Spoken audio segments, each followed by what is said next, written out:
അതെ, കർണാടകയിലെ ഷിലൂർ ഒരു മുന്നറിയിപ്പ് തന്നെയാണ്. അത്യുച്ചത്തിൽ പൊട്ടിത്തെറിക്കുന്ന പാറക്കെട്ടുകളും പിടുത്തം കിട്ടാതെ ഊർന്നു വരുന്ന മലനിരകളും ഭൂമിയുടെ മാറിലൂടെ വിരിമാറിലൂടെ പാഞ്ഞൊഴുകുന്ന നദിയും എല്ലാം ഒരു സൂചന മാത്രമാണ്. കേരളക്കാർക്ക്, നമുക്ക് മലയാളികൾക്ക് പറഞ്ഞു വരുന്നത് മറ്റൊന്നുമല്ല, മുല്ലപ്പെരിയാറിനെ പറ്റിയാണ്. ചരിത്രവും ചരിത്രാതീത കാലത്തെ പറ്റി ഒന്നും പറയുന്നില്ല. കേട്ട് കേട്ട് കേട്ട് പഴകിച്ച കഥകളൊന്നും ഇനിയും ഇവിടെ തുറക്കാൻ അനുവദിക്കുന്നില്ല മനസ്സ്. കാരണം ഇനിയിപ്പോൾ ആ കഥകൾ കേട്ട് സമയം കളയേണ്ടവരല്ല നമ്മൾ. എന്തെങ്കിലും ചെയ്യാൻ പറ്റുമെങ്കിൽ എത്രയും പെട്ടെന്ന് ചെയ്ത് അതിന് സൊല്യൂഷൻ കണ്ടെത്താൻ വേണ്ടിയിട്ട് ശ്രമിക്കേണ്ടവരാണ് നമ്മൾ. കാലം ഇത്രയും കഴിഞ്ഞില്ലേ, 128-129 വർഷമായില്ലേ. ഇനിയും നമ്മൾ കാത്തിരിക്കണോ? നമ്മുടെ ഭാഗ്യം നമ്മൾ പരീക്ഷിക്കണോ? ഇനിയും ഓരോ ദിവസം നീങ്ങുന്തോറും നമ്മളെന്തിനാണ് നമ്മുടെ ഭാഗ്യം പരീക്ഷിക്കുന്നത്? ആരും ചിരിക്കണ്ട, എല്ലാവർക്കും വേണ്ടിയുള്ള വിഷമത്തിന്റെ കാരണങ്ങളാണ് അവ. പറഞ്ഞു വന്നതെന്നാന്ന് വെച്ചാല്, കേരളത്തിന്റെ വടക്കേറ്റത്ത് കിടക്കുന്ന നമ്മൾ കണ്ടിട്ട് പോലുമില്ലാത്ത അർജുനു വേണ്ടി നമ്മൾക്ക് ഇത്രയധികം സങ്കടം, അതായത് മനസ്സിൽ വിങ്ങുന്ന സങ്കടം ഓരോ മലയാളിക്കും ഉണ്ടായിട്ടുണ്ടെങ്കിൽ അവനവന്റെ ബന്ധുക്കള്, അവനവന്റെ സുഹൃത്തുക്കള്, അവനവന്റെ പ്രിയപ്പെട്ടവര് മണ്ണിനടിയിൽ മുങ്ങിത്താഴാനൊക്കെ പോകുമ്പോൾ എന്തുമാത്രം വിഷമം നിങ്ങൾക്ക് ഉണ്ടാവുമെന്ന് നിങ്ങളത് ചിന്തിച്ചു നോക്കിയാൽ മതി. കാരണം മുല്ലപ്പെരിയാർ എന്നുള്ള വലിയ വിപത്ത് നമ്മുടെ തലയ്ക്ക് മുകളിലൊരു വാളായിട്ട് നിൽക്കുന്നുണ്ട്.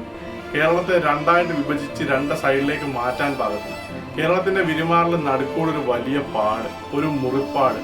ആ മുറിപ്പാട് ഉണ്ടാക്കാനായിട്ട് ആഞ്ഞു വെട്ടാനായിട്ട് ആ ഒരു വാള് മൂങ്ങി മുല്ലപ്പെരിയാർ നിൽക്കാൻ തുടങ്ങിയിട്ട് 128 വർഷമായി. അത് പണിത എഞ്ചിനീയർ പോലും പറഞ്ഞത് അതിന് വെറും 50 വർഷത്തെ ആയുസാണ്. പക്ഷെ ഇന്നും 50 വർഷവും അത് കഴിഞ്ഞ 50 വർഷവും വീണ്ടും 28 വർഷം കൂടെ അതിനെ അതിജീവിച്ച് മുല്ലപ്പെരിയാർ ഡാം പിടിച്ചു നിൽക്കുകയാണ്. എന്തിനു വേണ്ടിയോ ആർക്ക് വേണ്ടിയോ എന്നറിയില്ല. പക്ഷെ ഒന്ന് മാത്രം അറിയാം, ആരുടെയൊക്കെയോ പ്രാർത്ഥന ആ ഭൂമിയെ ഇങ്ങനെ തന്നെ പിടിച്ചു നിർത്തുന്നു. പക്ഷേ നമ്മൾ ഓരോ മുന്നറിയിപ്പുകളും അവഗണിക്കരുത്. മുന്നിലേക്ക് വരുന്ന ഒന്നിനെ നമ്മൾ അവഗണിക്കരുത്. നമ്മൾ കാര്യങ്ങൾ ചിന്തിക്കുമ്പോൾ നമുക്ക് മനസ്സിലാക്കപ്പെടുന്ന കുറെ കാര്യങ്ങളുണ്ട്. പ്രകൃതിയുടെ ശക്തി നമ്മൾ വിചാരിക്കുന്ന പോലെ ഒന്നല്ല. അത് നമുക്ക് സിമ്പിളായിട്ട് ഈ ഒരു സംഭവം മനസ്സിലാക്കി തന്നില്ലേ.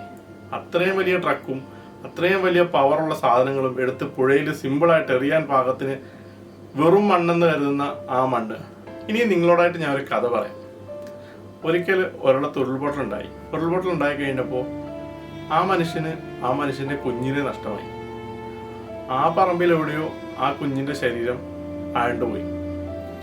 അയാൾ അവിടുത്തുകാരനാണ്, സമീപ പ്രദേശവാസികളുണ്ട്, അവരെല്ലാവരും തെരച്ചിൽ നടത്തിയിട്ടുണ്ട്. പക്ഷെ കുഞ്ഞിനെ കണ്ടുകിട്ടുന്നില്ല. കണ്ടുകിട്ടാതെ വന്നപ്പോൾ അവർ തെരച്ചിൽ നിർത്തി.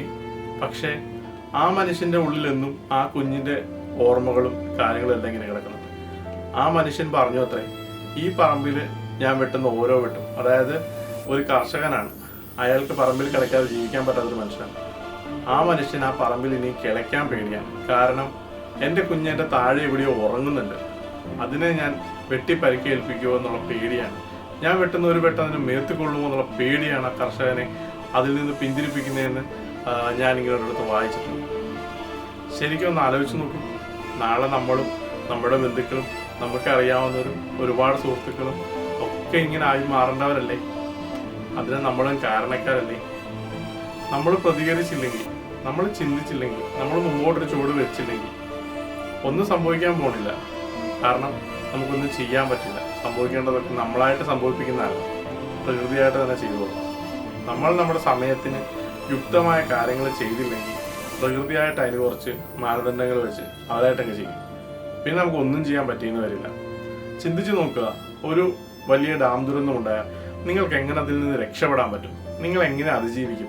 നിങ്ങൾ കേരളത്തിലെ ഏത് ജില്ലയിൽ താമസിക്കുന്നതോ ആയിക്കോട്ടെ, പക്ഷേ നിങ്ങളുടെ ഒരു ഭാഗ്യക്കേടിന് നിങ്ങൾ ആ ഒരു ദിവസം ഇതിൻ്റെ സമീപ ജില്ലയിലോ ഇതിൻ്റെ പ്രത്യാഘാതങ്ങൾ ഏൽക്കേണ്ടി വരുന്ന ഒരു ജില്ലയിലോ ഉണ്ടെങ്കിൽ, ഒന്നുകിൽ ഒരു കല്യാണം, അല്ലെങ്കിൽ ഒരു മരണം, അല്ലെങ്കിൽ ഓഫീസ് ജോലിയുമായിട്ട് ബന്ധപ്പെട്ട് നിങ്ങൾ ആ ഒരു ജില്ലയിലേക്ക് വരേണ്ടി വന്നാൽ നിങ്ങൾക്ക് അവിടെ നിന്ന് എങ്ങനെ രക്ഷപ്പെടാൻ പറ്റും?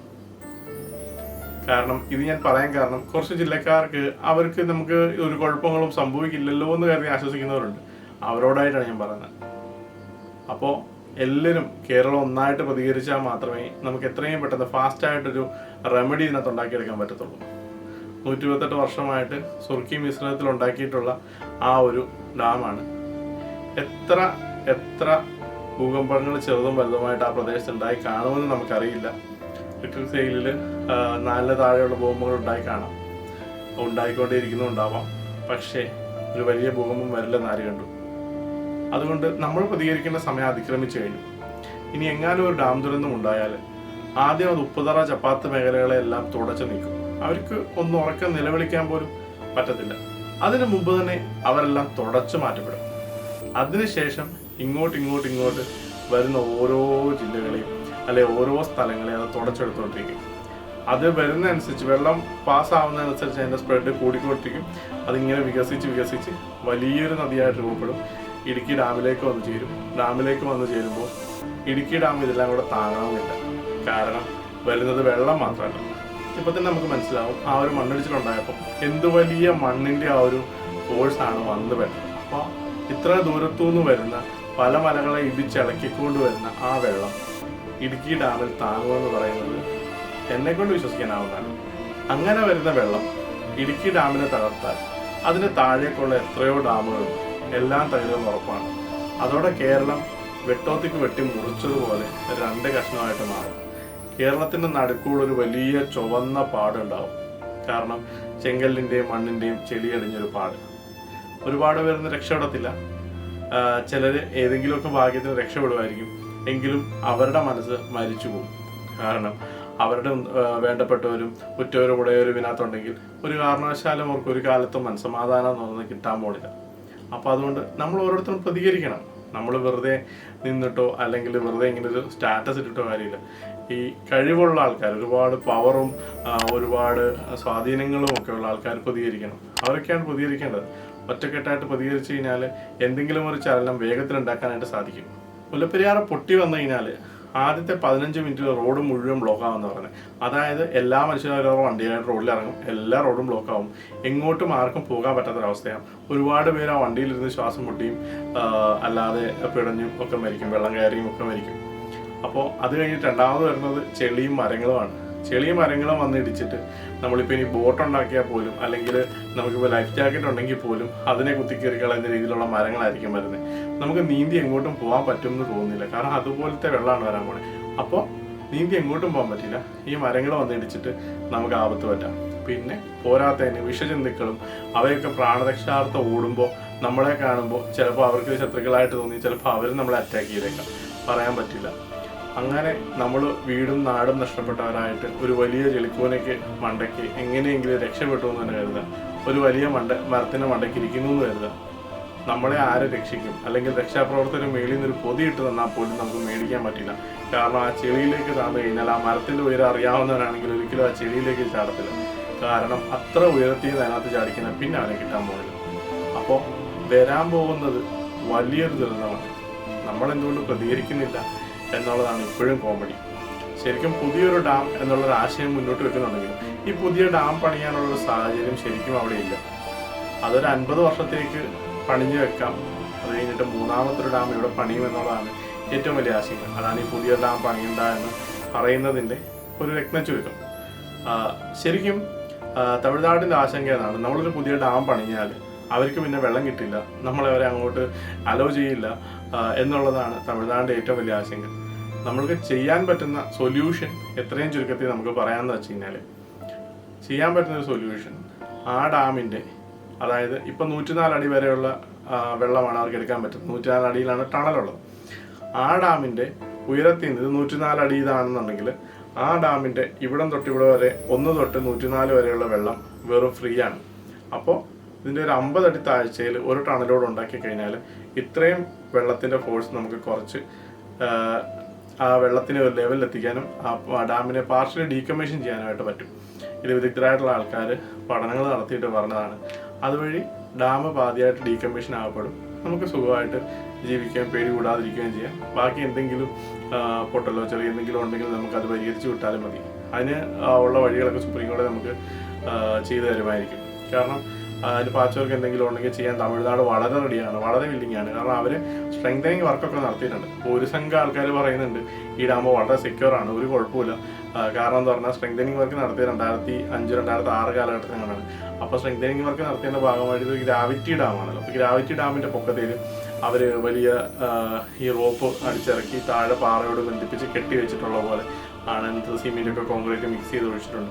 അപ്പോൾ അതുകൊണ്ടൊന്നും ഒരു കാരണവശാലും അതിൻ്റെ പൊക്കത്തിൽ ഇങ്ങനെ കാണുന്ന ഒരു ചെറിയ ഒരു ചരിവുണ്ടല്ലോ, അതൊക്കെ തമിഴ്നാട് വെച്ച് പണിഞ്ഞേക്കുന്ന സാധനങ്ങളാണ്. അപ്പോൾ അതൊക്കെ കൊണ്ട് ആ ഡാമിൽ ഒരു കുഴപ്പം പറ്റത്തില്ല. കാരണം അത് സ്ട്രെങ്തായിട്ടാണ് ഇരിക്കുന്നത്, ഒരു പ്രശ്നം പറ്റത്തില്ലെന്ന് പറയുന്ന ഒരുപാട് പേരുണ്ട്. എന്നാലും നമ്മളുടെ ആ ഒരു ഭാഗ്യക്കേടിന് അല്ലെങ്കിൽ ആ ഒരു ഭാഗ്യക്കേടിനെ പഴിക്കുന്ന ഒരുപാട് പേര് നമ്മുടെ കൂട്ടത്തിലുണ്ട്. അപ്പോൾ നമുക്ക് ചെയ്യാൻ പറ്റുന്നത് പ്രതികരിക്കുക, മുല്ലപ്പെരിയാർ ഡാമിനെ സേഫാക്കി വെക്കുക, അല്ലെങ്കിൽ ഡീകമ്മീഷൻ ചെയ്യുകയോ അല്ലെങ്കിൽ ഇങ്ങനെ ഒരു വഴികളിലൂടെ നമ്മുടെ ജീവൻ സുരക്ഷിതമാക്കാനും നമ്മൾ ശ്രമിക്കേണ്ട അത്യന്താപേക്ഷിതമാണ്. മുല്ലപ്പെരിയാർ ഡാം പൊട്ടിക്കഴിഞ്ഞാൽ വരാൻ പോകുന്ന ഭവിഷ്യത്തുകളെന്ന് പറഞ്ഞാൽ വീട് നഷ്ടപ്പെടും, നമുക്ക് ജോലി നഷ്ടപ്പെടും, നമ്മുടെ സാഹചര്യങ്ങളെല്ലാം മാറും. നമ്മളിന്ന് സൗന്ദര്യവൽക്കരിച്ചിരിക്കുന്ന നമ്മുടെ പൈസ, വാഹനം, അങ്ങനെയുള്ള എല്ലാ കാര്യങ്ങളും നഷ്ടമാകും. കാരണം എന്ന് പറഞ്ഞാൽ അതിനൊന്നും നിലനിൽപ്പില്ലാണ്ടായിപ്പോകും. നമ്മുടെ രേഖകൾ, ഡോക്യുമെൻറ്റ്സ്, നമ്മുടെ എന്തെങ്കിലും കയ്യിലുള്ള വില കൂടിയ സ്വർണ്ണങ്ങളോ വാച്ചുകൾ, ഫോണുകൾ, അങ്ങനെ നമുക്കൊന്നും എടുക്കാൻ പറ്റിയെന്ന് വരില്ല. കാരണം ആ സമയത്ത് ജീവൻ കൈപ്പിടിച്ച് ഓടാം എന്നുള്ളതല്ലാതെ നമ്മളുടെ കയ്യിൽ ഒന്നും എടുക്കാൻ പറ്റിയെന്ന് വരില്ല. ഞാനൊരു പ്രളയത്തിന് കഴിഞ്ഞ പ്രളയത്തിന് 2018 പ്രളയത്തിൻ്റെ വീട് വൃത്തിയാക്കുന്നതിൻ്റെ ഒരു ഫോട്ടോസിൽ ഞാൻ കണ്ടു ഒരു 5D Mark III ക്യാമറ എത്ര പ്രഷ്യസ് ആയിട്ട് ആൾ ഉപയോഗിച്ചിരുന്നതായിരിക്കും. ഒരു 5D Mark III camera full ചെളിയായിട്ട് ഇങ്ങനെ ഇരിക്കുന്നു. ആ ചെളിയിൽ ആ ക്യാമറ ഇങ്ങനെ ആണ്ട് കിടക്കുന്ന ഒരു ഫോട്ടോ കണ്ടു. അതെനിക്ക് ഒരു ക്യാമറമാൻ നിലയ്ക്ക് എനിക്കൊരു ഭയങ്കര സങ്കടം വന്നൊരു ചിത്രമായിരുന്നു അത്. ആ ക്യാമറ അങ്ങനെ കാണേണ്ട വന്നത്. അങ്ങനെ എത്രയോ പേരുടെ ജീവിതവും ജീവനും മണ്ണിനടിയിലും വെള്ളത്തിനടിയിലും പെട്ടുപോകാൻ വേണ്ടി പോകുന്നൊരു ദുരന്തമാണ് മുല്ലപ്പെരിയാർ എന്നുള്ളത് നമ്മൾ ഇനിയും മനസ്സിലാക്കിയില്ലെങ്കിൽ കേരളക്കരയിൽ നമ്മൾ ജീവിച്ചിട്ട് എന്താ കാര്യം?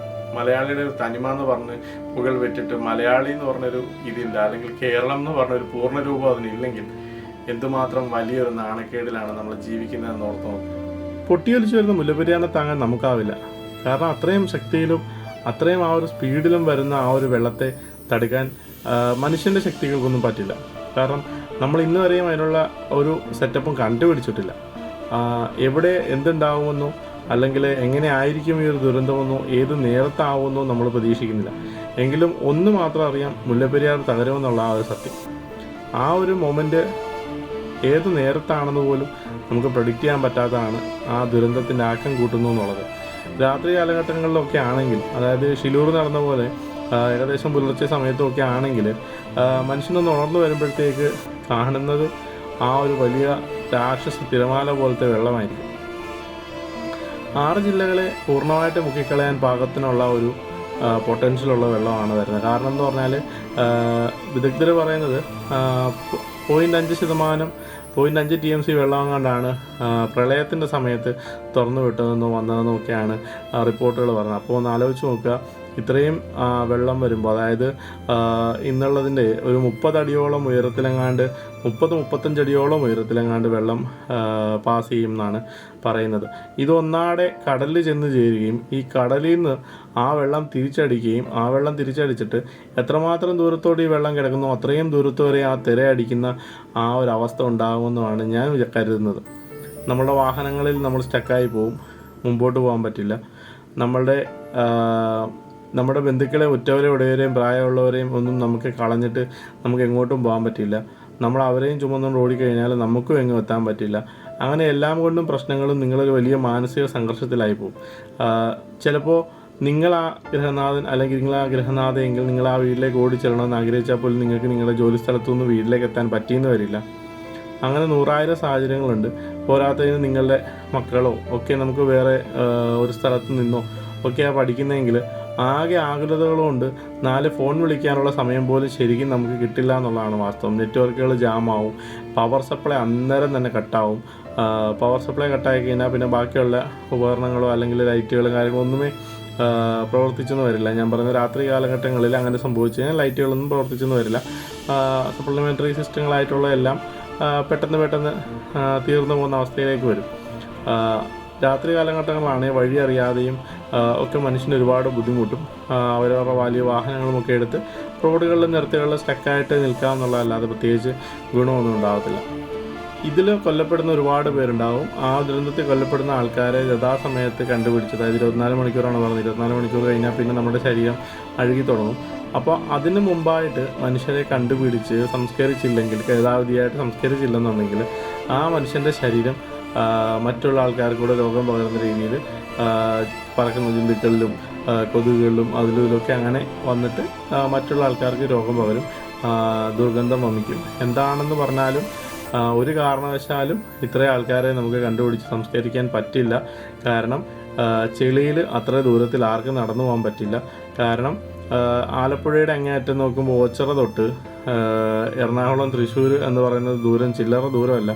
അത്ര ദൂരത്തിനിടയിലുള്ള മനുഷ്യരെ കണ്ടുപിടിക്കാനും, അല്ലെങ്കിൽ ആലപ്പുഴയിൽ നിന്ന് കിഴക്കോട്ട് നോക്കുമ്പോഴത്തേക്ക് തോട്ടപ്പള്ളിയിൽ അവിടുത്തെ ഭാഗത്തുനിന്ന് കിഴക്കോട്ട് നോക്കുമ്പോൾ ഇടുക്കി വരെ നോക്കുമ്പോൾ തന്നെയുള്ള ദൂരത്തിൽ ഇത്രയും ഭാഗത്ത് നഷ്ടപ്പെട്ടു പോകുന്ന മനുഷ്യരെ കണ്ടുപിടിക്കാൻ തന്നെ ഭഗീരഥ പ്രയത്നമാണ്. അതൊന്നും മെഷീനുകൾക്കും ഒന്നുമേ സാധിക്കില്ല. കാരണം ഒരു വലിയ മെഷീനുകൾക്കും എർത്ത് മൂവിങ് മെഷീനാണെങ്കിൽ ഒന്നുമേ വരാൻ പറ്റത്തില്ല. ആകെപ്പാടെ ഈ ദുരന്ത ഭൂമിയിലേക്ക് വരാൻ പോകുന്ന ഒരു വണ്ടി ഹെലികോപ്റ്റർ മാത്രമാണ്. അതും ഒരു പരിധി വരെ മനുഷ്യരെ രക്ഷിക്കാൻ വേണ്ടി മാത്രമേ വരത്തുള്ളൂ. ആരെയും സംസ്കരിക്കാനായിട്ടൊന്നും ഹെലികോപ്റ്റർ വരുമെന്നുള്ള പ്രത്യാശ വേണ്ട. അപ്പോൾ അങ്ങനെ കിടക്കുന്ന ഡെഡ് ബോഡികൾ മറ്റു ജില്ലക്കാർക്ക് പ്രശ്നങ്ങളുണ്ടാക്കും.